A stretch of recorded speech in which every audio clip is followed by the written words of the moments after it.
Hello दोस्तों, आज अमरूद के पौधे पर ऐसी कटिंग सिखाऊंगा जो आपको ऑल टाइम आपको अमरूद के पौधे पर फल आएंगे और फूल भी आते रहेंगे और आप हर महीने हार्वेस्टिंग करेंगे तो भी आपको अमरूद नहीं कम होगा। तो दोस्तों, ये टेक्नोलॉजी थोड़ा अलग है और इसमें आपको सीखना पड़ेगा। हम नर्सरी वाले हैं, इसके लिए हमें पता है किस टाइम हमें कटिंग करने से अमरूद के फल आएंगे। तो मैं आपको बताता हूँ, हम जब नर्सरी तैयार करते हैं तो नर्सरी के पौधे पर फल और फूल दोनों दिखने चाहिए, तभी हमारी नर्सरी अच्छी दिखेगी, उसके दाम भी अच्छे मिलते हैं। तो हम नर्सरी वाले हैं, इसके लिए हमें पता है फूल और फल कैसे लाना है। तो दोस्तों, ये टेक्निक थोड़ा अलग है। तो दोस्तों, आजकल बहुत सारा कंपटीशन चलता है, जैसे हम किसी भी फल लेके जाते हैं तो उसी टाइम बहुत सारा फल आता है, जिसके कारण हमें रेट भी अच्छे नहीं मिलते। तो हमें थोड़ा तकनीक बदलना है, ताकि हमें जब सबका फल ख़त्म हो जाए और हमारा चालू हो जाए, ऐसा कुछ सीखना है।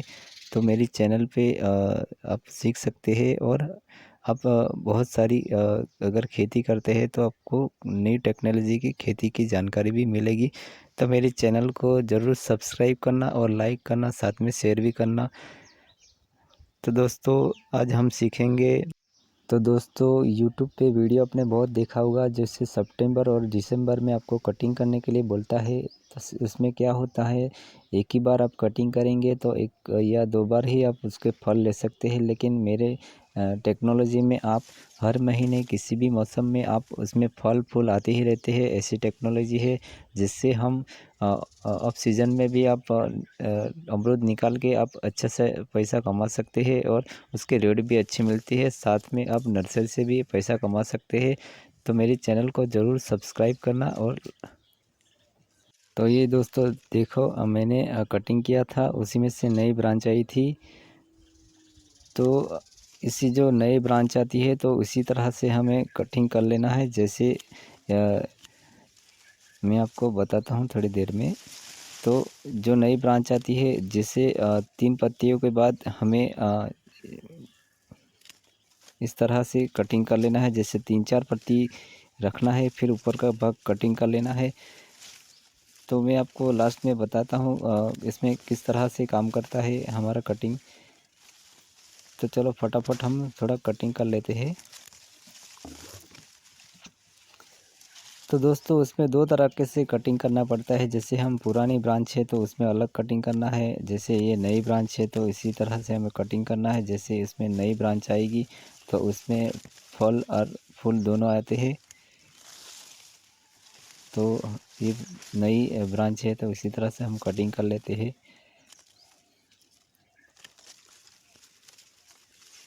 तो दोस्तों, हमें कटिंग कब करना चाहिए इसके बारे में मैं जानकारी देता हूँ।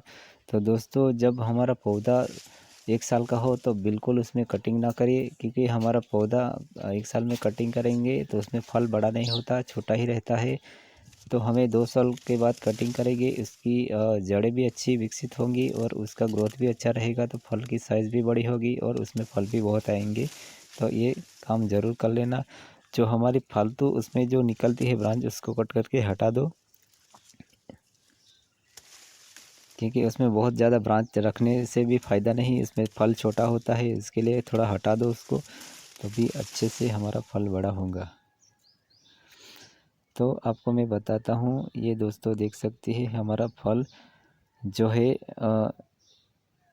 नीचे से 3 पत्ती में ही लगता है, ऊपर के जो ब्रांच आती है उसमें कभी फल नहीं आएगा, जिसमें अगर दूसरी ब्रांच आएगी तभी इसमें फल आते हैं। तो मैं आपको दिखाता हूँ। ये मैंने 3-4 पत्ती के ऊपर से कटिंग कर लिया, 1 2 और 3 3 और 4 4 ऐसे कटिंग कर लेना। फिर यहाँ से जो पत्ती बचती है उसको वापस कटिंग करो, ताकि फटाफट हमारी नई ब्रांच आएगी तो उसमें भी हमारा फल आते रहता है। इसी तरह से हमें टेक्नोलॉजी यूज़ करना है। तो मैं थोड़ा उसमें भी पट्टी कर देता हूँ, तो उसमें जो गांठ रहती है उसी में से नई ब्रांच आएगी और इसी तरह हमारा फल आते रहेगा। तो ये देख सकते हैं, पत्तियों के सिर्फ 3-4 पत्तियों के नीचे ही फल आता है, ऊपर का भाग हमें कट कर देना। जैसे नई ब्रांच आई है तो उसमें से वापस फल और फूल आएंगे।